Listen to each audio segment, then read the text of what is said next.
आप सब श्रोतागण का फिर से हार्दिक स्वागत करते हैं, जो इस भागवत संदर्भ श्रृंखला में उपस्थित हैं। और उस भागवत संदर्भ में हम भागवत के केवल संदर्भों को ले रहे हैं, पूरे कहानी को, पूरे स्टोरी लाइन को हम नहीं ले रहे हैं। संदर्भ मतलब जहाँ पे आचार्यों ने जहाँ पे बहुत फोकस किया है कि ये चीज़ आपको जानना चाहिए, उन संदर्भों को यहाँ पे लेने का प्रयास कर रहे हैं। तो कल हमने देखा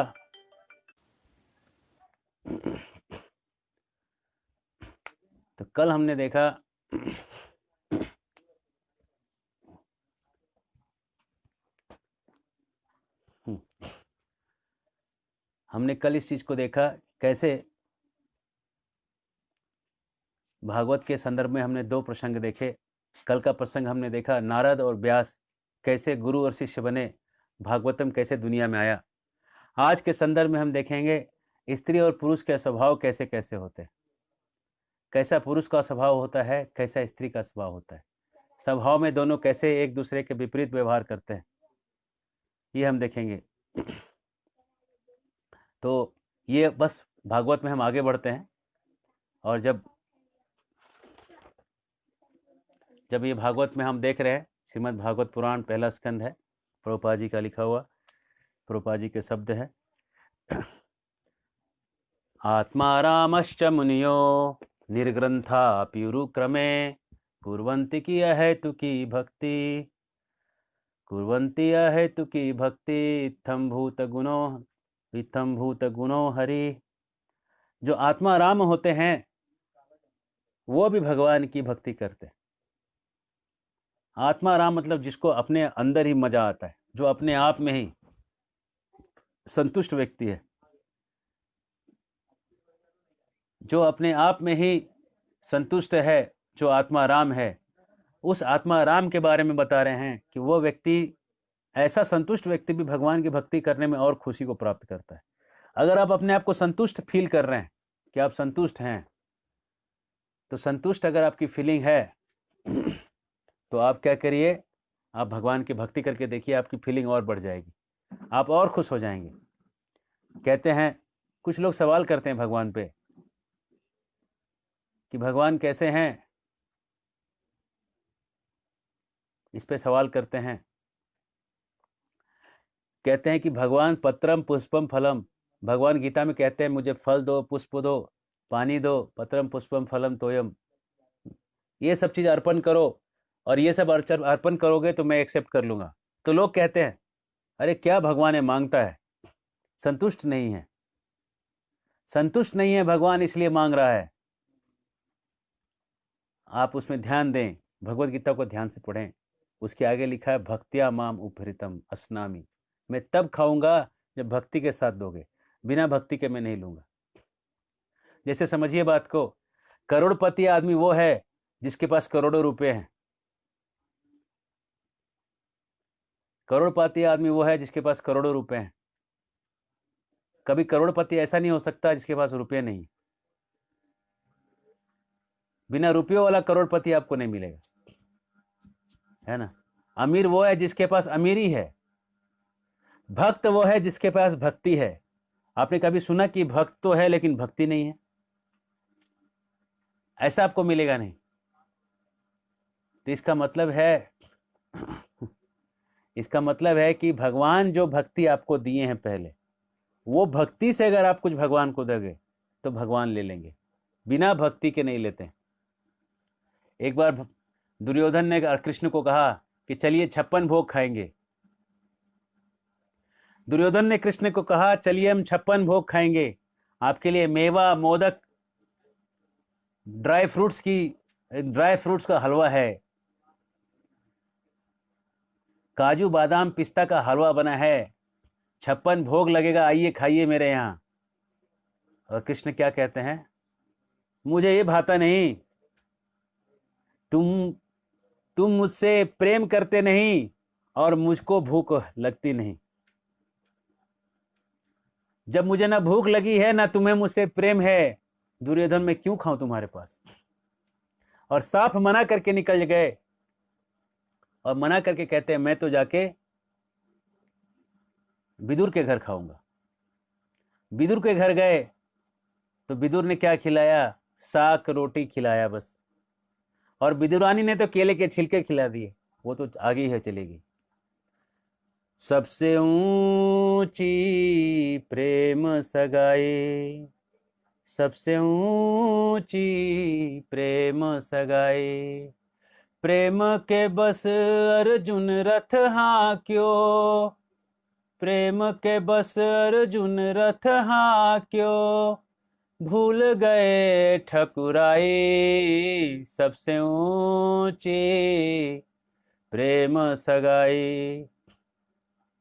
दुर्योधन का मेवा त्यागो, साक विदुर घर खाई, सबसे ऊंची प्रेम सगाई, सबसे ऊंची प्रेम सगाई।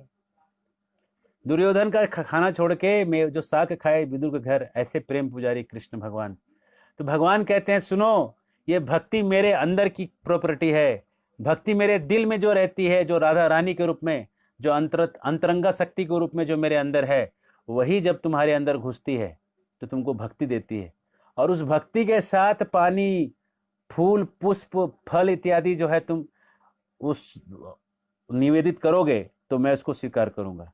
और अगर भक्ति के बिना करोगे तो मैं तुम कुछ दुर्योधन का मेवा भी दोगे, मैं नहीं खाऊंगा। तो भक्ति के साथ जो अर्पण करिएगा भगवान खाएंगे।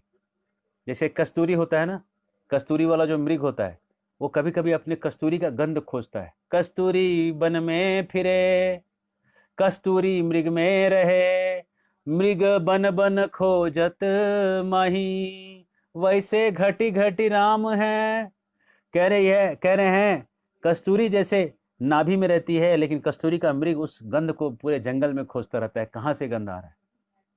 वैसे ही इस भगवान की जो अंतरंगा शक्ति है, वही भक्ति है, वही हमारे अंदर आती है। और उस भक्ति के साथ जब हम भगवान को कुछ देते हैं, भगवान स्वीकार करते हैं, अन्यथा स्वीकार नहीं करते। भगवान बिना भक्ति के कोई भी चीज स्वीकार नहीं करते। अब आइए हमारे आज के डिस्कशन पे हम आते हैं, आगे बढ़ते हैं। महाभारत का युद्ध अंत हो रहा है और 18 दिन युद्ध के हो चुके हैं। पांडव लोग सबका मातम, सबका यज्ञ संस्कार करने के लिए सब निकले हुए हैं, सबको देख रहे हैं। और इधर उनके कैंप में उनके 5 छोटे छोटे बच्चे सोए हुए हैं। और मौके का फायदा देख के दुष्ट अश्वत्थामा, द्रोणाचार्य का पुत्र अश्वत्थामा, अर्जुन के गुरु द्रोणाचार्य, अर्जुन के धनुर्विद्या के गुरु द्रोणाचार्य, उनका शिष्य, उनका अपना बेटा अश्वत्थामा, अश्वत्थामा ने मौके का फायदा देखा कि पूरे तंबू में कोई नहीं, से हत्या करके नृशंस होके उनके सर को लेके वो चला। और उनके सर को जो लेके वो चला और दुर्योधन को उसने प्रस्तुत किया। अब बोला ये लिए तुम्हारे लिए गिफ्ट, मैंने पांडवों के 5 बच्चों को मार डाला। दुर्योधन ने देखा, उसने कहा, उसको लगा कि पांडव हैं, उसको ये नहीं लगा कि पांडवों के बच्चे हैं। लेकिन जब उसने देखा दुर्योधन ने, तो कहा अरे तुमने तो बच्चों को मार दिया, मैं प्रसन्न नहीं हुआ तुमसे, बच्चों को नहीं मारना चाहिए था। अश्वत्थामा का जो मालिक था वो भी खुश नहीं हुआ। और जब सुबह हुआ और जब ये पांडव अपने खेमे में लौटे और वहां देखा कि बच्चों के सर गायब हैं, कटे हुए हैं, और द्रौपदी जो फूट फूट के रोने लगी, कराहने लगी, आर्त स्वर से पुकारने लगी, बच्चों को याद कर करके रोने लगी, छाती पीटने लगी, जमीन पे लोटपोट होकर रोने लगी। वो आर्त स्वर सुना नहीं जा रहा था, कराह सुना नहीं जा रहा था।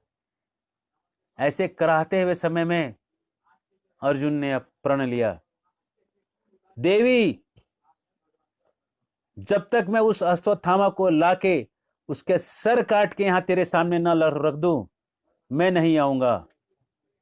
और उसके कटे सर के ऊपर तू खड़ी हो जाना और फिर स्नान करके फिर तुम कोई काम करना।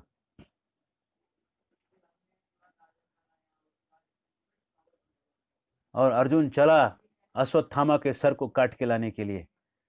द्रौपदी को जब ये ढाढ़स बंधाया, द्रौपदी थोड़ी शांत हुई।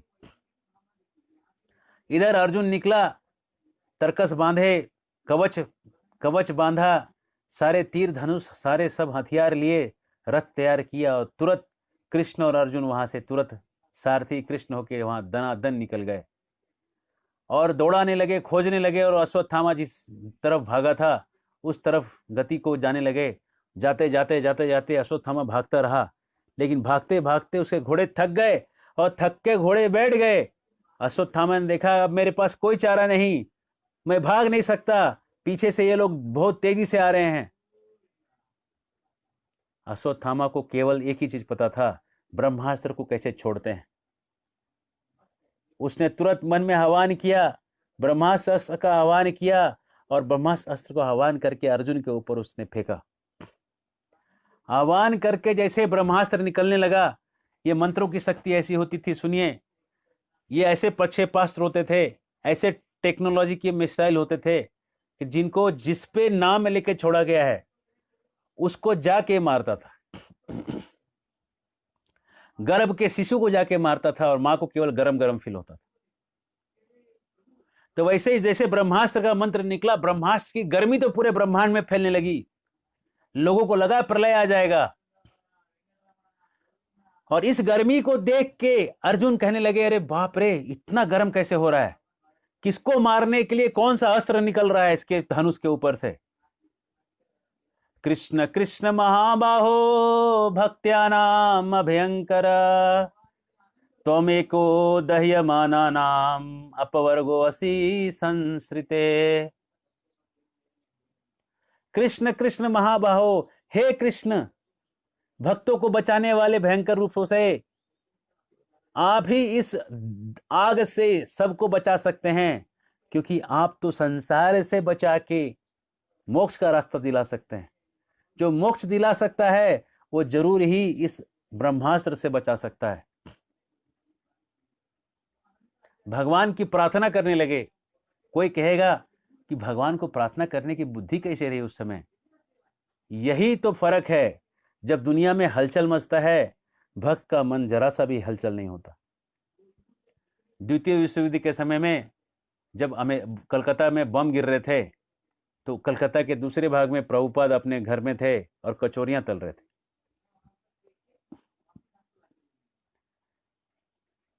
तो ये जो मन में हलचल है ना, वो शांत रहता है भक्त का मन। कृष्ण अर्जुन ने प्रार्थना किया, हे महाबाहु, हे परमेश्वर, हे दुनिया, हे ब्रह्मांड के मालिक, बताइए इस अस्त्र क्या है और कैसे इससे बचा जाए, इसका उपाय बताइए। कृष्ण हंसे और हंस के कहते हैं, सुनो अर्जुन, ये मूर्ख अश्वत्थामा, इसने ब्रह्मास्त्र को आह्वान कर दिया है। और ब्रह्मास्त्र एक तरह का न्यूक्लियर वेपन होता है, एक प्रकार का बहुत बड़ा परमाणु हथियार होता है, और उसमें मंत्र की शक्ति होती है। बोले इसने छोड़ तो दिया है, लेकिन इसको खींचना नहीं आता।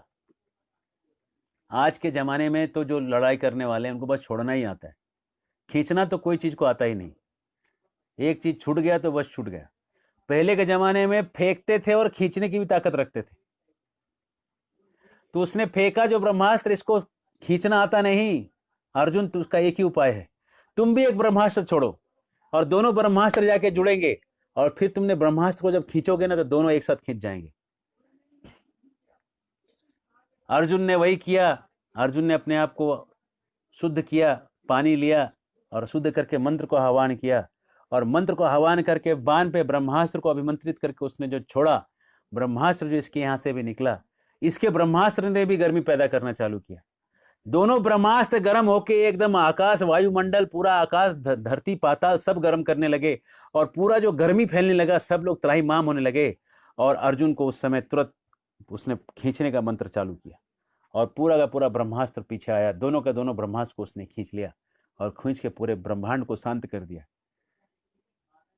जब शांत हो गया ब्रह्मांड, जाके उसने अश्वत्थामा को पकड़ा, जो कि वहां थक के बैठ गया था। आखिरी हथियार उसने फेंक दिया था। उसको उसने रस्सियों से बांधा और खींच के घसीट के उसको जानवर के जैसे अपने रथ पे बिठाया, और वहां से उसको उठा के सीधा लोग लेके आने लगे।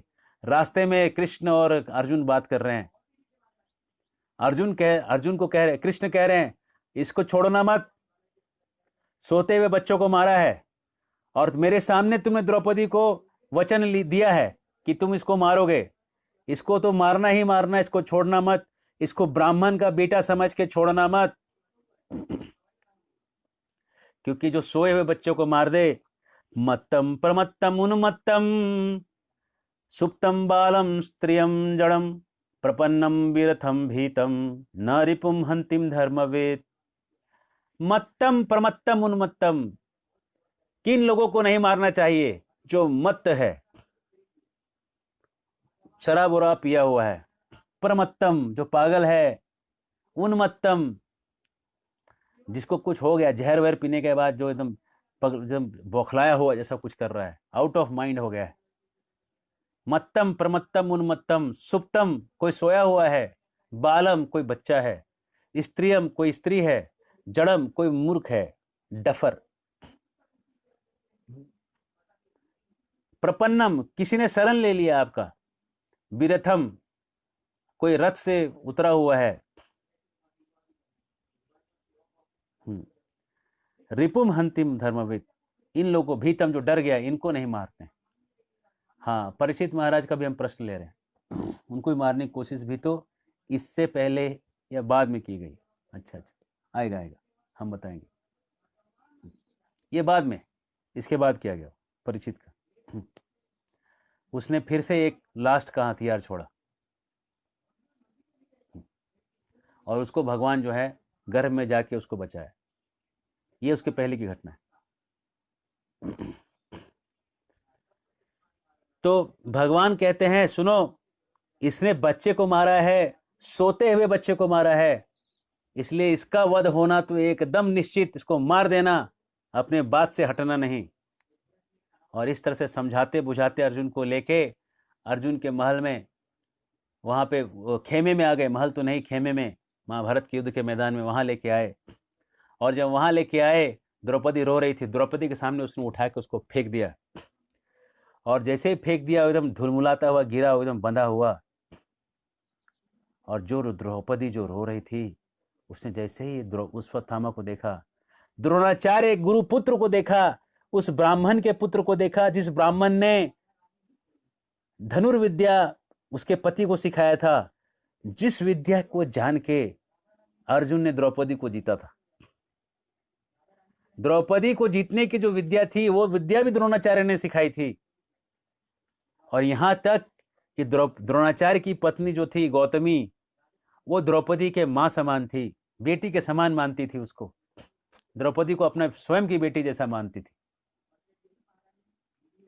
इतना पारिवारिक स्नेह था, इतने परिवार से जुड़े हुए थे दोनों।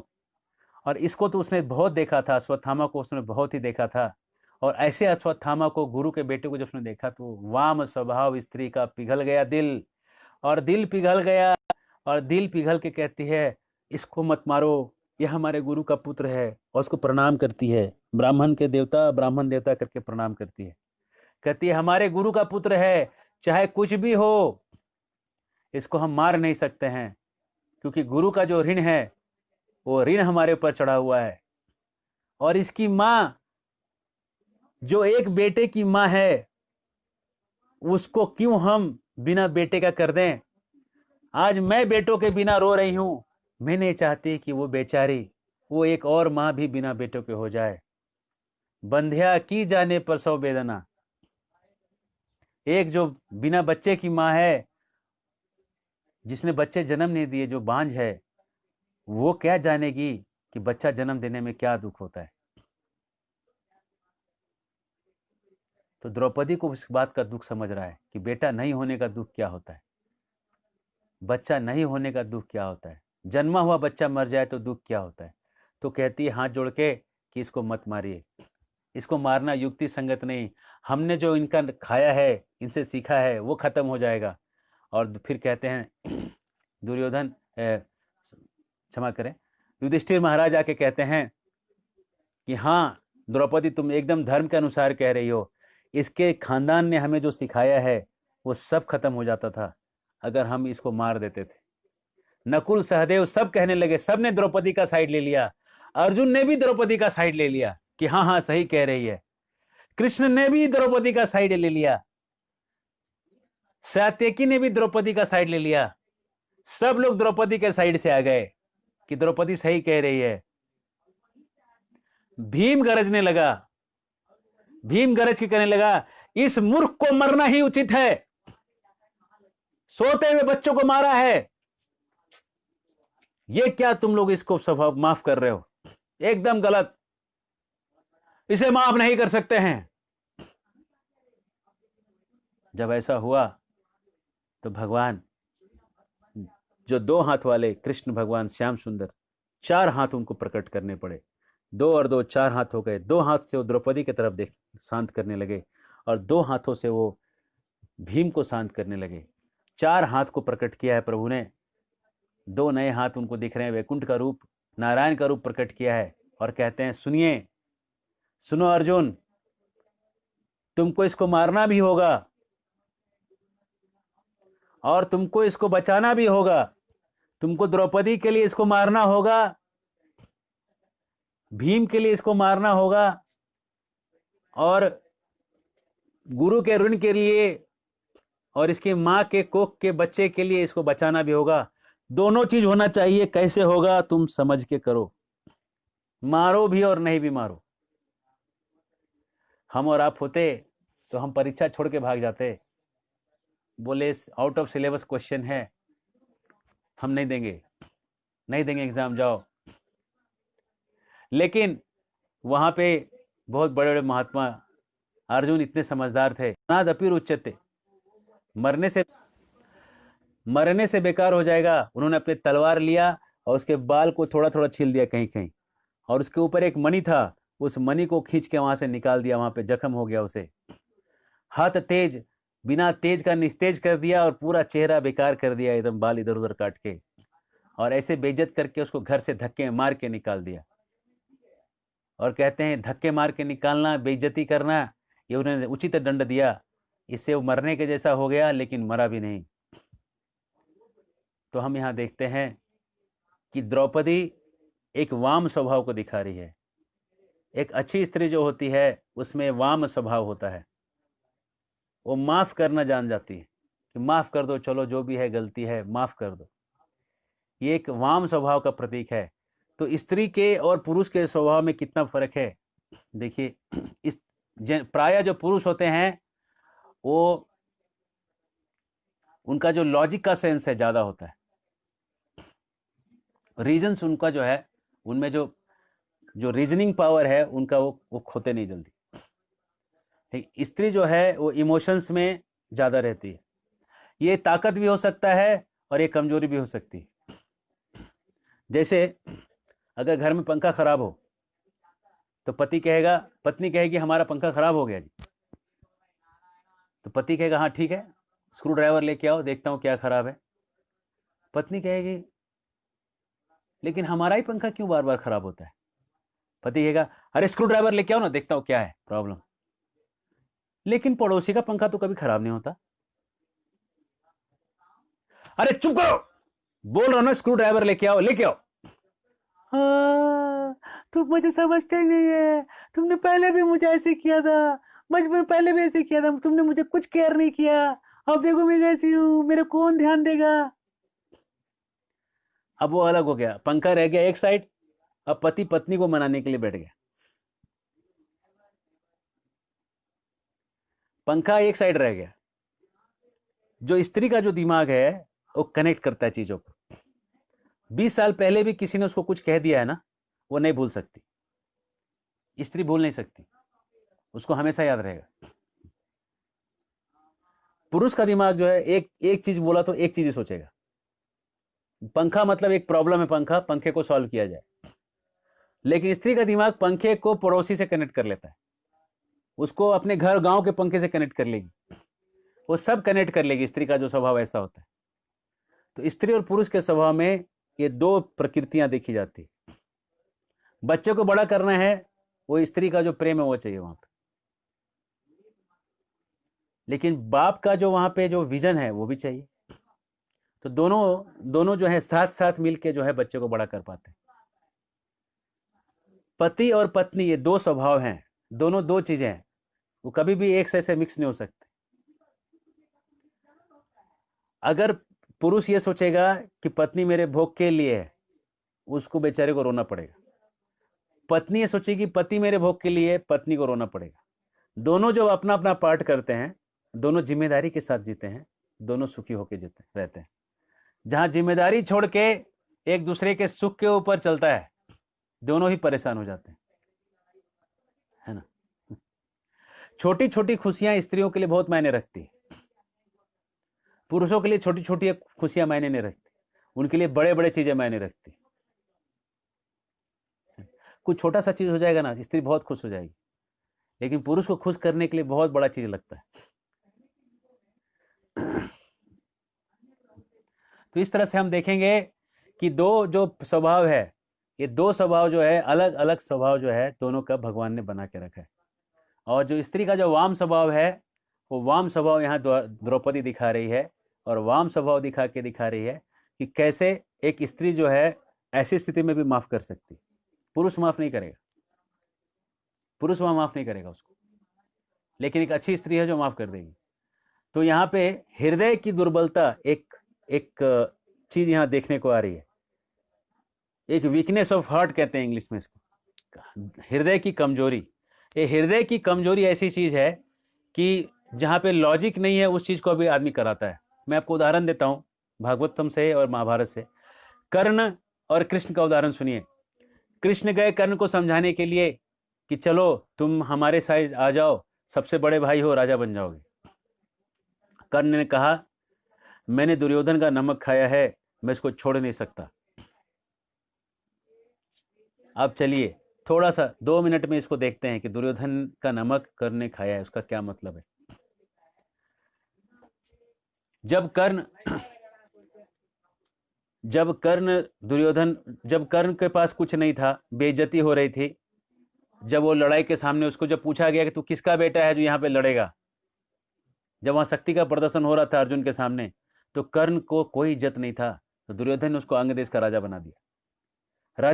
तो कर्ण की इज्जत तो बच गई, मूछे तो रह गई, इज्जत रह गई, मूछे रह गई।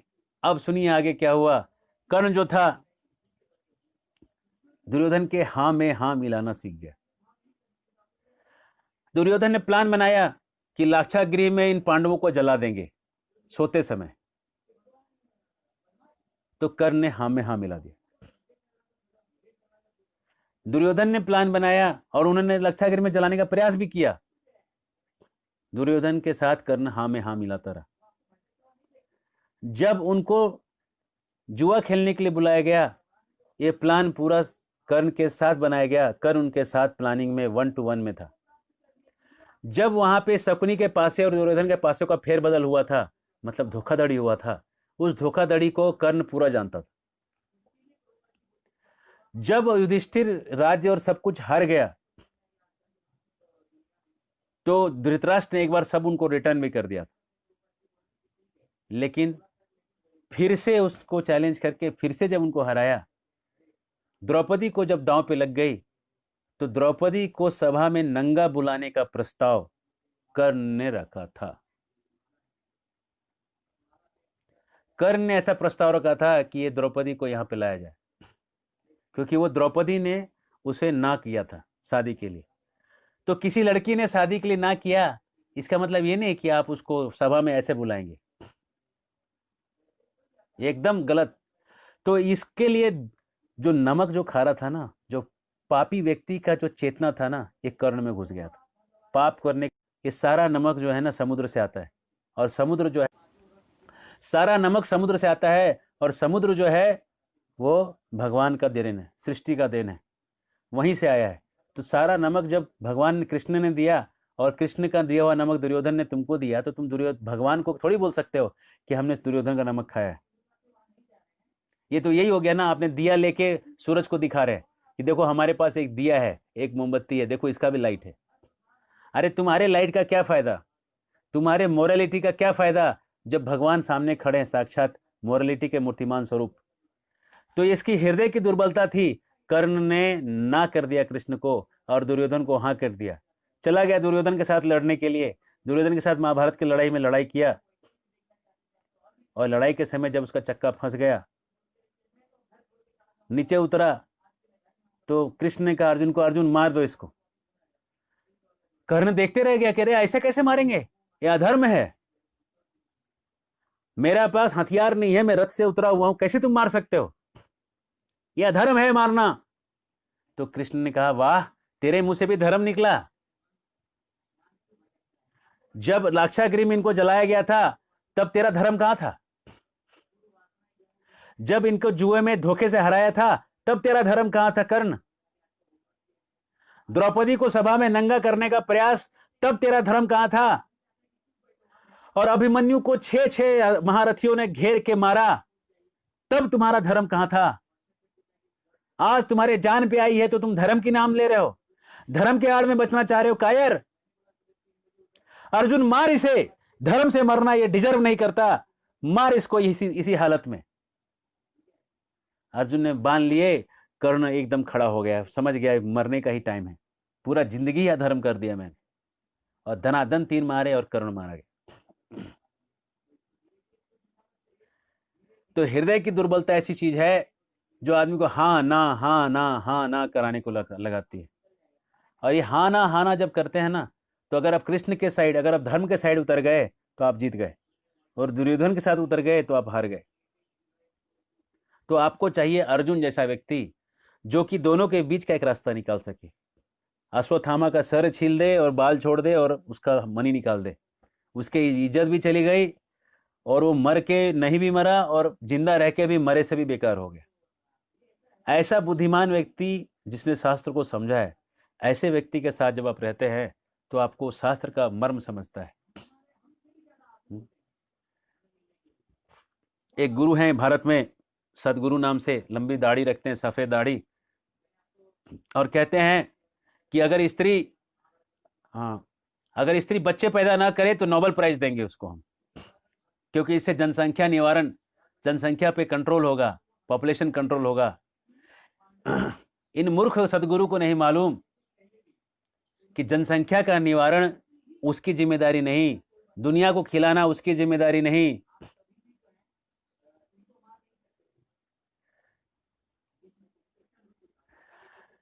इस मूर्ख को पता नहीं कि स्त्री जो अपने धर्म से हट रही है, जो बच्चे पैदा करना स्त्री का धर्म है, अगर अपने धर्म से हट रही है वो स्त्री रही ही नहीं।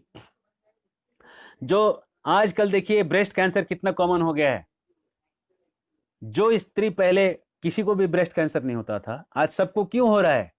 क्योंकि ऐसा स्टडी में पाया गया है कि 7 साल जो मां अपने बच्चे को दूध पिलाती है उनमें ब्रेस्ट कैंसर 9 के बराबर है। तो अगर कोई मां बच्चे ही नहीं पैदा करेगी तो दूध कैसे पिलाएगी?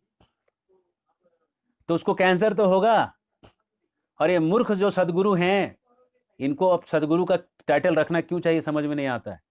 ये कह रहे हैं कि स्त्री अगर बच्चे पैदा ना करे तो नोबेल प्राइज देंगे। अरे स्त्री को 5-6 बच्चे पैदा करना चाहिए, जितना हो सके उतना करना चाहिए, तो उसका धर्म है बच्चे पैदा करना। और ऐसे मूर्ख गुरुओं के चक्कर में ना आए जो ये कहते हैं कि हम नोबेल प्राइज देंगे। जरूर नोबेल वालों ने उनको कुछ पैसा खिलाया है ऐसा बोलने के लिए। हर व्यक्ति का धर्म है, अपना धर्म करें। एक भारत में एक साध्वी हैं, कहती तो साध्वी हैं और कहती हैं कि उनका धर्म वो करें, हमारा धर्म हम करें। जब मुसलमान कुरान पढ़ते हैं तो हम अपना भागवत बंद कर देंगे। ये कौन सा धर्म है भाई? तो जिसको जो बुझा रहा है उसको वो करने को, सबको बोलने को लग रहे हैं लोग। ऐसा नहीं है, सबके भगवान अलग नहीं हैं, भगवान एक ही है सबके। सबके भगवान एक ही हैं, याद रखिए। लेकिन आपके हृदय की दुर्बलता है कि आप सच बोलने से डर रहे हैं। सच बोलने से अगर आप डर रहे हैं तो अपने आप को व्यासपीठ में मत बैठिए, भागवत कथाकार का लेवल मत लीजिए, और सदगुरु का अपना लेवल लेके मत बैठिए। सच बोलने का दम नहीं है ना, तो वहां जाके मत बैठिए। धर्म के प्रतिनिधित्व के रूप में मत बैठिए, एक सामान्य व्यक्ति के रूप में घूमिए संसार में। वो ज्यादा अच्छा है। धर्म जो है ना बहुत पतली चीज है।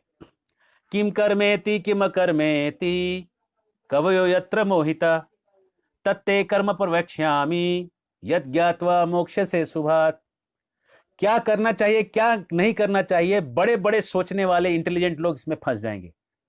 कृष्ण कह रहे हैं गीता में, गीता में कृष्ण कह रहे हैं कि अच्छे अच्छे लोग इसमें फंस जाएंगे कि क्या करना चाहिए क्या नहीं करना चाहिए। तो सदगुरु फंस गया, कह रहा है स्त्रियों को बच्चे पैदा नहीं करना चाहिए। वाह रे वाह रे गुरु, स्त्रियों को बच्चे नहीं, स्त्रियां बच्चे नहीं पैदा करेगी तो कौन बच्चे पैदा करेगा? अरे मूर्ख, बायोलॉजी पढ़ो, बायोलॉजी। बच्चे केवल स्त्रियां पैदा कर सकती है, और कह रहा है स्त्रियों को बच्चा पैदा नहीं करना चाहिए। और दूसरी एक कथाकार हैं, भागवत कथा कराते समय कह रही है उनको उनके भगवान का नाम लेने दो, हम हमारी भगवान का नाम लेंगे। अरे भगवान 4-5 हैं क्या? 4-5 भगवान है दुनिया में।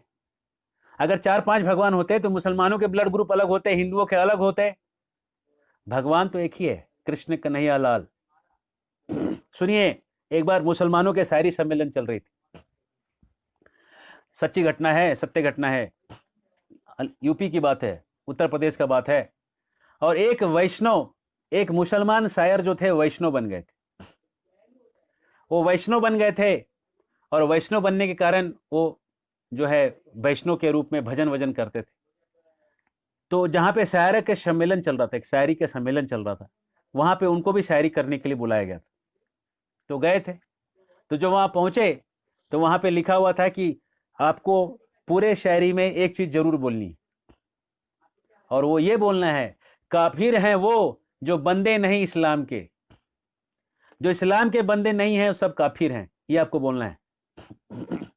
अब ये ठहरे मुसलमान लेकिन ठहरे वैष्णव, हृदय से भगवान कृष्ण को एकदम मानते थे। कैसे बोल देंगे कि काफिर हैं वो जो बंदे नहीं इस्लाम के? ऐसा कैसे बोलेंगे? तो उन्होंने क्या कहा सो सुनिए। लाम केसु हैं मेरे घन श्याम के, लाम केसु हैं, लाम मतलब घुंघराला, उर्दू का शब्द है। लाम मतलब होता है घुंघराला, केशु मतलब केश। घुंघराले बाल हैं मेरे घन श्याम के, मतलब है लाम केशु हैं मेरे घन श्याम के। मेरे कृष्ण के बाल कैसे हैं? घुंघराले घुंघराले। मेरे कृष्ण के बाल घुंघराले घुंघराले बाल हैं। तो कह रहे हैं लाम केसु हैं मेरे घन श्याम के, काफिर हैं वो, हाँ काफिर हैं वो जो बंदे नहीं इस्लाम के। लाम केसु हैं मेरे घन श्याम के, काफिर हैं वो जो बंदे नहीं इस्लाम के। जो इन घुंघराले बालों के पुजारी नहीं हैं कृष्ण के, वो सब के सब काफिर हैं। देखिए, जो भगवान कृष्ण हैं उन्हीं को बाइबल में यहोवा कहते हैं। कैसे कहते हैं तो सुनिए, मैं अपने मन से नहीं कह रहा। बाइबल में लिखा है जो गॉड यहोवा जो है एक सोने के बड़े पंछी पे उड़ता है, और हम जानते हैं भागवत में कि गरुड़ जी का रंग सुनहला है जिस पे विष्णु भागते हैं। हे गोविंद हे गोपाल, हे गोविंद राखो शरण, अब तो जीवन हारे, हे गोविंद हे गोपाल। द्वारका से चले गोपाल गरुड़ के बिछारे, चक्र से ग्रहों को मारे, गजराज को उधारे, गजराज को उधारे, हे गोविंद हे गोपाल। तो गरुड़ के ऊपर भगवान विष्णु चलते हैं, ये तो तय बात है, और गरुड़ का रंग सुनहला है। बाइबल में लिखा है गरुड़ कि जो पक्षी पे भगवान घूमते हैं वो सुनहले रंग का है।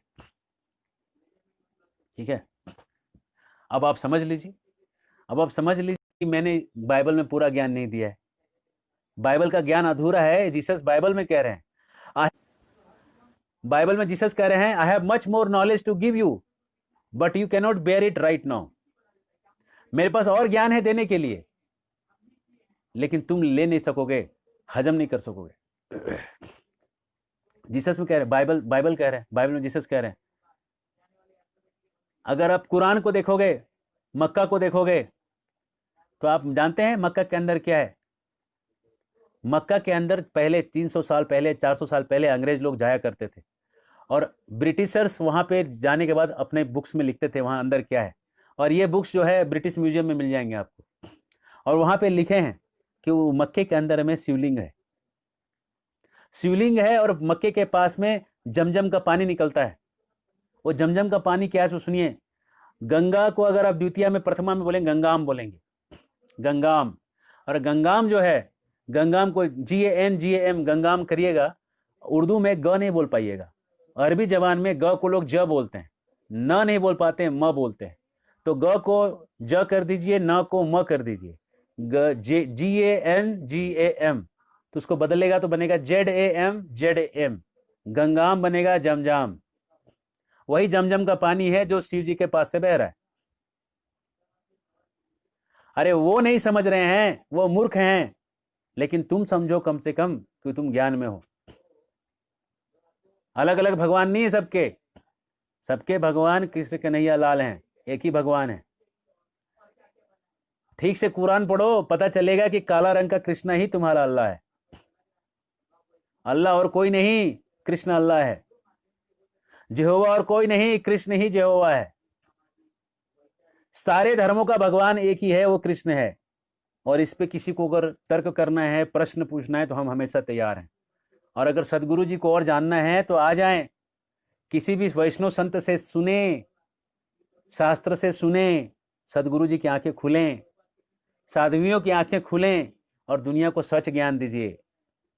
ऐसा मत बताइए कि स्त्रियों को बच्चे नहीं करना चाहिए और उनका भगवान है, उनका भगवान अलग है और अपना भगवान अलग है। अरे भैया, एक ही भगवान है, सबके कृष्ण हैं, अलग अलग भगवान नहीं है, है ना।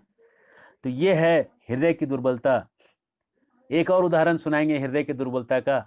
ये शूर्पणखा और रावण। शूर्पणखा आई राम के पास, राम को प्रस्ताव देती है, will you marry me.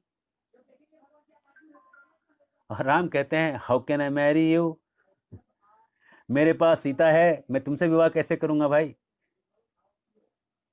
Shurpanakha जो है लक्ष्मण के पास जाती है। लक्ष्मण कहते हैं, देखो भाई, हम ठहरे भैया के दास, काहे हमारे पास सड़ने आई हो, जाओ भैया से शादी करो, रानी बनो रानी। शूर्पणखा ये उधर उधर करते करते फ्रस्ट्रेट हो गई और सीता को मारने दौड़ी। लक्ष्मण ने उसका नाक और कान काट दिया। शूर्पणखा रोते रोते गई, खरदूषण को बुलाया, वो भी मारे गए। शूर्पणखा गई रावण के पास, रावण को उसने सुनाया। रावण जो है गया मारीच के पास मदद के लिए। मॉरिशस गया रावण, जहां मारीच रहता था। मॉरिशस का नाम मारीच से आया है, मारीच वहीं तपस्या करते थे। और मारीच को बोला, चलो मेरा मदद करो। मारीच ने कहा, अरे मूर्ख, किसने तेरे को मरने के लिए उपदेश दिया है। अरे तेरे पास मंदोदरी है, धनमालिनी है, करकसी है, इनके साथ मजे में रहो। उसके पास एक ही स्त्री है, तू काहे को उसके पीछे जा रहा है। रावण समझ गया, वापस आ गया। सद्बुद्धि आ गई रावण को, वापस आ गया। मारीच ने, एक साधु ने, मारीच साधु बन गया था, समझाया, साधु के समझने से रावण समझ गया। रावण को फिर शूर्पणखा ने यूज किया, बोला, अरे मूर्ख, सीता से शादी कर, तेरे लिए बनी है, तू उसके लिए बना है, वो तेरे लिए बनी है, एक दूजे के लिए बने हैं, जाओ और जाके शादी करो। तो रावण फिर से गया, मारीच को जबरदस्ती पकड़ के ले गया, सीता को हर के लेके आया। राम आए, उसका गला काटे, रावण मर गए। तो रावण के दिल की कमजोरी थी कि उसने मारीच जैसे साधु के बात को समझ के नहीं समझा। तो ये जो हृदय की जो कमजोरी है, ये बार बार जीवन में आएगी, और इसको निकलने का रास्ता है, गीता सुनिए, भागवत सुनिए, और भक्तों से पूछिए, ऐसे शास्त्र को जानकार साधुओं से सुनिए। ये नहीं जो ये कह दे कि स्त्री को बच्चा नहीं करना चाहिए और उनके भगवान और हमारे भगवान अलग है। ऐसे साधु और साधुओं का मत सुनिए।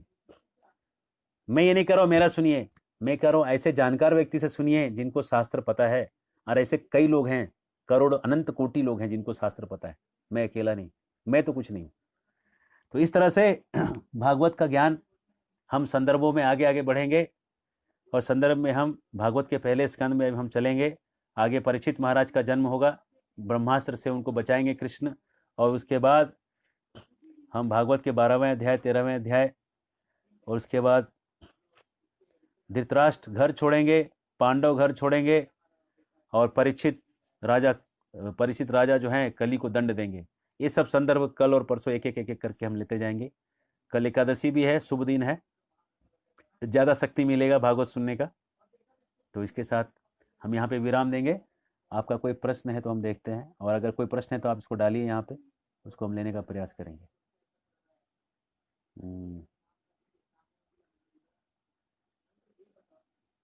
ऐसा कोई प्रश्न तो अभी नहीं दिख रहा है जो आपके हैं। तो इस तरह से अगर कोई प्रश्न हो तो कमेंट बॉक्स में डालिएगा, और इसको हम आगे लेके जाएंगे। भागवत के संदर्भों को रोज़ हम थोड़े थोड़े संदर्भों की चर्चा करेंगे।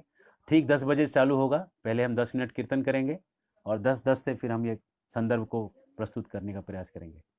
हरे कृष्णा, बहुत बहुत धन्यवाद।